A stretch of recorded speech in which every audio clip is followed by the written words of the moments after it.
Hello everyone, welcome to Naukripur. So आज के current affairs class में जो हम टॉपिक डिस्कस करेंगे, आसाम हिस्ट्री का पार्ट 1 मैंने पहले दिन डिस्कस किया था। आज पार्ट 2 डिस्कस करेंगे। वर्ल्ड ट्रेड ऑर्गेनाइजेशन, फिर global resource outlook report, under water metro और इंटरनेशनल वोमेंस डे। इन 5 टॉपिकों को आज हम डिस्कस करेंगे। तो चलिए बिना देर किए हुए शुरू करते हैं आज का हमारा करंट अफेयर्स क्लास। आइए देख लेते हैं प्रीवियस डे के क्वेश्चंस को। तो under which article right to education was implemented? Option B article 21A। Percentage of reservation for weaker section under RT right to education 2009 के अनुसार 25% रिजर्वेशन वीकर सेक्शन को दिया गया है। VPN का फुल फॉर्म है वर्चुअल प्राइवेट नेटवर्क। और virtual private network के बारे में जो बातें बताई गई हैं, इनमें से कौन सा करेक्ट है? सो इसमें जो ऑप्शन सी है, it is a computer network which is user can access share pool computing resource through a service provider. ये करेक्ट है। सो स्टार्ट करते हैं असम हिस्ट्री का पार्ट 2। सो पार्ट 2 में हम पढ़ेंगे बर्मन डायनेस्टी के बारे में। सो बर्मन डायनेस्टी के बारे में जानकारी हमको हर्ष चरित्रा के द्वारा मिलती है, जो कि बाणभट्टा के द्वारा लिखा हुआ है। साथ ही साथ निदानपुर कॉपर प्लेट इंस्क्रिप्शन, जो भूति बर्मन और लेटर जो है बाद में जो है भास्कर बर्मन के द्वारा लिखा गया था। इसके अलावा दूबी कॉपर प्लेट इंस्क्रिप्शन और इलाहाबाद पिलर इंस्क्रिप्शन, जो कि समुद्रगुप्ता द्वारा लिखा गया था। इन सब इंस्क्रिप्शंस में हमें बर्मन डायनेस्टी के बारे में जानकारी मिलती है। सो बर्मन डायनेस्टी जो है 350 से लेके 650 AD तक टाइमलाइन में रहा। तो बर्मन डायनेस्टी के जो पहले रूलर थे, जिनका नाम था पुष्य बर्मन, जो कि 350 AD में इन्होंने बर्मन डायनेस्टी की नींव रखी थी। और ये कॉन्टेम्परेरी थे। कॉन्टेम्परेरी शब्द का अर्थ होता है समसामयिक, यानी कि जिस समय इंडिया में समुद्रगुप्त राज कर रहे थे, उस समय पुष्य बर्मन भी हमारे असम में राज कर रहे थे। और साथ ही साथ ये जो बर्मन डायनेस्टी है, उसमें ब्राह्मणिकल इन्फ्लुएंस ज़्यादा है, यानी कि इसमें जो है ब्राह्मण इन्फ्लुएंस ज़्यादा देखने को मिलता है। साथ ही साथ जो रूलर्स है, जिनमें समुद्र वर्मन, बाला बर्मन, कल्याण वर्मन, गणपति वर्मन, महेंद्र वर्मन, नारायण वर्मन, महाभूति वर्मन, चंद्र मुखा वर्मन, उसके अलावा सीता वर्मन, सुथीता वर्मन, उसके बाद सप्तऋषतवा वर्मन और लास्ट में भास्कर वर्मन। तो देखिए, इतने सारे राजा के बारे में आपको पढ़ने की ज़रूरत नहीं है। जो इसमें से इम्पॉर्टेंट राजा है, जिनके कार्यकाल में कुछ इम्पॉर्टेंट इवेंट्स हुए हैं, उनके बारे में पढ़ने से ही हमारा काम चल जाएगा। सो देखिए, जो मोस्ट इम्पॉर्टेंट रूलर है, इट इज़ महेंद्र वर्मन। हमने तो जो इस्टेब्लिश जिन्होंने किया था पुष्य बर्मन, उनके बारे में देखा ही।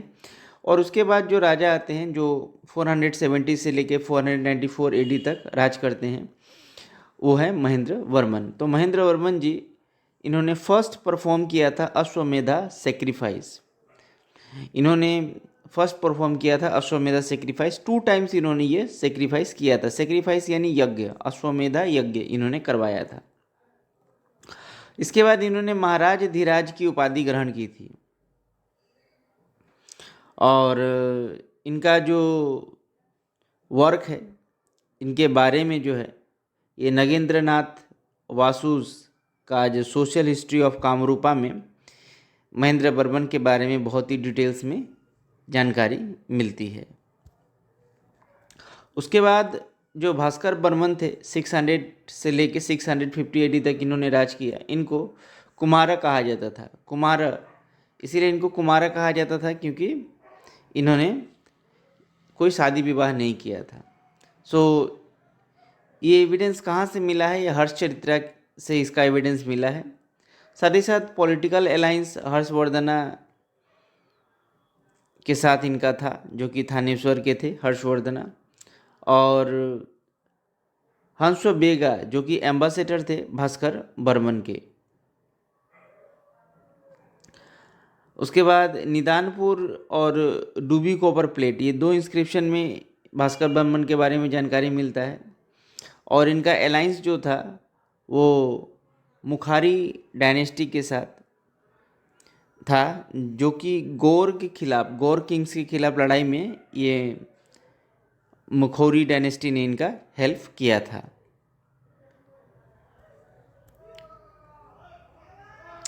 बर्मन डायनेस्टी में भास्कर बर्मन के टाइम में ह्वेनसांग और ली यू पायो इन्होंने कामरूप विजिट किया था। सी यू की ये बुक है जो कि ह्वेनसांग के द्वारा लिखी गई थी, जिसमें हमारे असम के बारे में एज वेल एज इंडिया के बारे में बहुत सारी जानकारियाँ उपलब्ध है। Xuanzang is Chinese pilgrimage.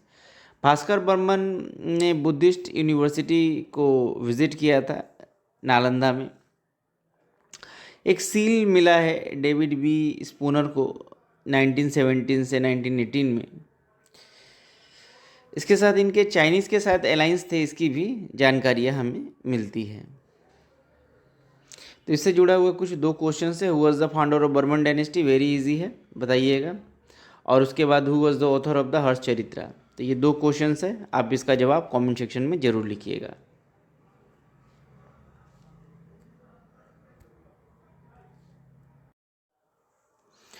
So international women's day. तो इंटरनेशनल वोमेंस डे 8 मार्च को ग्लोबली सेलिब्रेट किया जाता है social, economic, culture and political achievements दिखाने के लिए वोमेंस की। सो इसको सेलिब्रेट करने के पीछे, इस डे को सेलिब्रेट करने के पीछे जो वुमेंस इक्वालिटी है, महिला सशक्तिकरण है, महिला समानता है, इसको दिखाने के लिए इस इंटरनेशनल वुमेंस डे को हर साल सेलिब्रेट किया जाता है। तो फर्स्ट जो इंटरनेशनल वुमेंस डे है वो 1911 में सेलिब्रेट किया गया था। और ये जो इंटरनेशनल वुमेंस डे है ये किसी एक कंट्री का नहीं, किसी एक ग्रुप का नहीं, और ना ही किसी एक ऑर्गेनाइजेशन स्पेसिफिक है। यानी कि इंटरनेशनल वुमेंस डे डेडिकेटेड है हर वो वुमेंस की जो इस अर्थ पे लीव करती हैं, रहती हैं।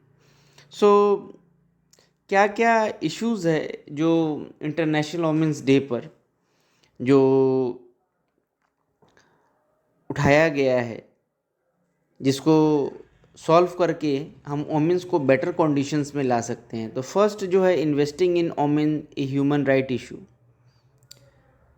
समय तो चल रहा है ऑफ कोर्स, लेकिन gender equality greatest human right challenge है जिससे सबको लाभ हो।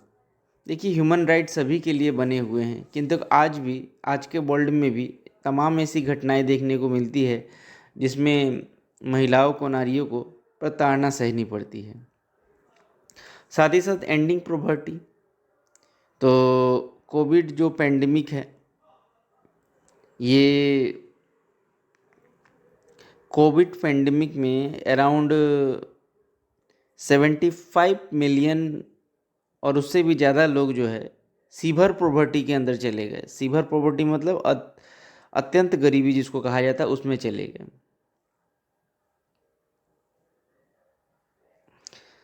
तो 2020 के बाद एक ऐसा समय, एक क्रूशियल समय था, ऐसा अनुमान लगाया जाता है अगर इसी तरह चलता रहा तो 342 मिलियन वुमेन्स और गर्ल्स जो है 2030 आते आते सीवर पॉवर्टी में लीव करेंगी। तो इस कंडीशंस को, एंडिंग पॉवर्टी को एंड करना इस वुमेंस डे का एक प्रधान लक्ष्य है। Implementing gender responsive financing. Conflict rising price may be lead 75% of the countries, but cut public spending by 2025, negatively impacting women and their essential services। तो देखिए, प्राइस राइज जो है करीबन 75% ऑफ द कंट्रीज़ में पब्लिक स्पेंडिंग को जो है cut कर रही है। नेगेटिवली ये किसको और भी ज़्यादा, सबसे ज़्यादा ये करती है, ये वुमेंस को मिलने वाली सर्विसेज, इनकी जो सैलरीज़ वगैरह जो कुछ भी है, उस पर भी ये चीज़ जो है इम्पेक्ट करती है। जैसे कि आप देखते ही होंगे, एक अगर पुरुष अगर कहीं पर काम करता है तो उसको दिन में 500 रुपये मिलते हैं, यानी कि महीने में अगर आप मिला ले 30 दिन का तो 15,000 रुपये। अगर कोई महिला किसी के घर में काम करती है तो उसको महीने में 2 से 3 हज़ार रुपये मिलती हैं। सो इस एग्ज़ाम्पल से आप ये समझ सकते हैं। Shifting to a green economy care society, current economic system जो है वो इफ़ेक्ट करता है वोमेंस की डिसप्रोबेबिलिटी को। Advocate the purpose to shift the green economy care of the society amplifying the women's voice. अगर हमको ग्रीन वर्ल्ड बनाना है, ग्रीन इकोनॉमी बनाना है, तो उसमें वोमेंस का एक महत्वपूर्ण रोल होना जरूरी है। Supporting the feminist change makers, यानी कि जो लीडिंग एफर्ट्स है फेमिनिस्ट ऑर्गेनाइजेशंस का, वो ओनली 0.13% है एक ऑफिशियल असिस्टेंट डेवलपमेंट के अनुसार। तो जब तक महिलाओं को लाइमलाइट में मेन लीड में नहीं लाया जाएगा, तब तक ऑल राउंड डेवलपमेंट होना थोड़ा मुश्किल है। तो इससे रिलेटेड एक क्वेश्चन है, when we celebrate international women's day, 10 March, 8 March, 13 March और 22 मार्च। आंसर आप कमेंट सेक्शन में जरूर दीजिएगा। सो ग्लोबल रिसोर्स आउटलुक 2024, इसे लॉन्च किया गया यूनाइटेड नेशन इन्वायरमेंट असेंबली, जो 6th United Nation environment assembly था उसमें। तो चलिए देखते हैं ग्लोबल रिसोर्स आउटलुक क्या है। तो देखिए, एक रिपोर्ट है जो कि international resource panel United Nation environment जो है पब्लिश करती है। इस प्रोग्राम में ग्लोबल रिसोर्स जो है 2024 में कितना ग्लोबल रिसोर्स अभी हमारे पास है, कितना हम इसको डेवलप कर सकते हैं, कैसे क्या कर सकते हैं, उसके बारे में यहाँ पर स्टडी किया जाता है। 6th United Nation environment assembly UNEA 6 जिसे नाम दिया गया है, इसके द्वारा इसे लॉन्च किया गया। इसका हेडक्वार्टर है नायरोबी, जो कि केनिया में मौजूद है।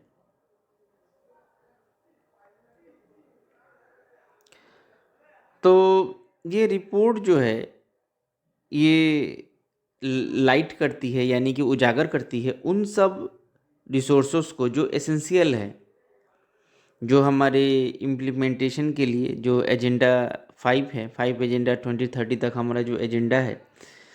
तो एजेंडा 2030 में सस्टेनेबल डेवलपमेंट गोल्स है, जिसमें इंक्लूड होता है जर्नल असेंबली रेजोल्यूशन एजेंडा 2030। इसमें सस्टेनेबल डेवलपमेंट गोल भी शामिल है। तो सस्टेनेबल डेवलपमेंट गोल देखिए, हमारे पास 17 सस्टेनेबल डेवलपमेंट गोल्स हैं। यहाँ पर no poverty, zero hunger, good health and wellbeing, quality education, gender equality, clean water sanitation, उसके बाद affordable clean energy, decent work and economic growth, industrial innovation and infrastructure, reduce inequalities, sustainable cities and communities, responsible consumption and production, climate action, life below the water, life on land, peace, justice and strong institutions और partnership for goals शामिल है। तो ये last year APSC में questions भी आए थे कि how many sustainable development goals are there. There are 17 sustainable development goal.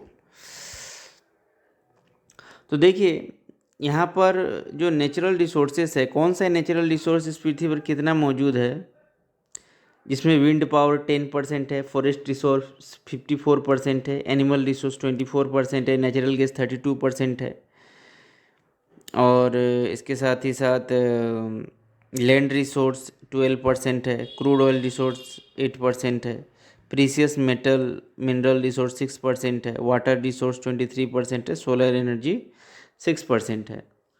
तो जो सबसे ज़्यादा रिसोर्स हमारे पास है that is forest resource is around 54%। तो इससे रिलेटेड दो क्वेश्चंस है, how many sustainable goal development goals are there, A15, B16, C17, D20, और where is the headquarter of United Nation environment assembly. Nairobi Kenya, Africa, New Zealand और India. तो इसका जवाब आप कमेंट सेक्शन में ज़रूर लिखिए। ये जो पिक्चर आप देख रहे हैं, ये पिक्चर उस वक्त की है जब हमारे प्रधानमंत्री नरेंद्र मोदी जी कलकत्ता गए हुए थे अंडर वाटर जो मेट्रो है उसका शिलान्यास करने के लिए। सो देखिए, प्राइम मिनिस्टर नरेंद्र मोदी जी ने रिसेंटली इनोग्रेट किया है India's first under water metro line in Kolkata. This metro line will be below Hooghly river. किस नदी के नीचे है ये metro line? Hooghly river. Very very important है। तो this under water metro lines is a part of the Howrah maiden E plane sections of Kolkata metros east west corridor. Kolkata का जो ईस्ट वेस्ट मेट्रो कॉरिडोर है उसका एक पार्ट है। सो इसके साथ ही साथ ये जो मेट्रो स्टेशन है, it is the deepest metro station in India at Howrah which is the 30 meters deep. 30 meter deep ये स्टेशन होगा। सो हमारे प्रधानमंत्री नरेंद्र मोदी जी ने इसका इनॉग्रेशन किया है। WTO यानी वर्ल्ड ट्रेड ऑर्गेनाइजेशन, इसका 13th मिनिस्ट्रियल कॉन्फ्रेंस जो है वो हुआ है, उसी से रिलेटेड कुछ न्यूज़ है। तो आइए समझते हैं सबसे पहले WTO है क्या।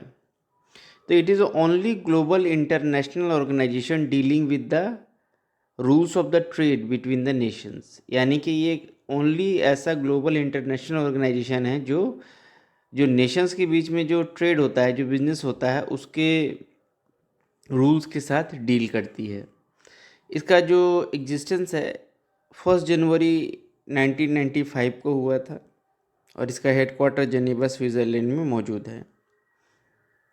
WTO जो भी मेजर डिसीजंस है made by the WTO members government either by the ministers who usually meet at least every 2 years, 2 साल में एक बार मिलते हैं, जिसको मिनिस्ट्रियल कॉन्फ्रेंस कहा जाता है। इंडिया इसका फाउंडिंग मेंबर है सिंस 1 जनवरी 1995 से। साथ ही साथ GATT का भी global agreement on tariff and trade जो संस्था थी 8 जुलाई 1948 में इंडिया इसका भी मेंबर था। तो WTO की बात करें तो एट प्रेजेंट इसके 164 कंट्रीज मेंबर हैं। 164 कंट्रीज, याद रखिएगा। तो WTO का स्ट्रक्चर देखिए, एक मिनिस्ट्रियल कॉन्फ्रेंस है। इसके अलावा इसमें डिस्प्यूट सेटलमेंट बॉडी होता है, जनरल काउंसिल होता है, ट्रेड पॉलिसी रिव्यू बॉडी होती है। जनरल काउंसिल के अंतर्गत the committee of the tariff and agreement, goods and councils, intellectual property councils और सर्विस काउंसिल मौजूद है। तो ये जो है एक स्ट्रक्चर होता है WTO का।